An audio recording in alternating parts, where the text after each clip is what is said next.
Ito ang latest weather update. Alamin ang pinakasariwang ulat panahon ngayon dito sa Information TV Educational Channel.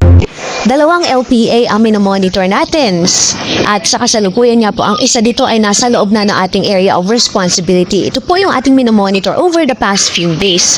Huling nakita ang kanyang sentro sa layong 560 kilometers silangan huyan ng Itbayat, Batanes at kasalukuyan ay medium po katamtaman ng kanyang tsansa na mabuo bilang isang bagyo. Ibig sabihin po niyan, after 24 hours ay may posibilidad na tumaas ang kanyang tsansa na ma-develop into a tropical cyclone. Meanwhile, meron pa po tayong isang minomonitor ngayon na LPA sa labas po ng PAR, although malapit na lamang po ito sa ating boundary.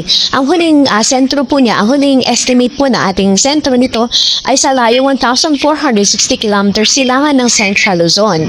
At ngayon nga po ay katamtaman din, same with the LPA dito sa northeast part ng ating extreme northern Luzon, katamtaman din ang kanyang tsansa na mabuo bilang isang bagyo. So after 24 hours, hindi natin inaalis ang tsansa na ito din ay ma-develop bilang isang tropical cyclone. Sakali man po na tayo ay magkabagyo sa mga susunod na araw, 2 to 3 days from now, ay ipapangalan po natin sa next na bagyo natin ay bagyong Pilandok. At kung sakali man po na itong parehong LPA ay ma-develop into a tropical depression, ang next naman po na ipapangalan doon ay bagyong Queenie. So sa ngayon, meron pa pong uncertainties, lalo't LPA pa lamang po sila at may mga uncertainties pa tayong kino-consider. Ang ating advice ay patuloy po mag-monitor sa magiging updates ng pag-asa ukol dito sa weather disturbances.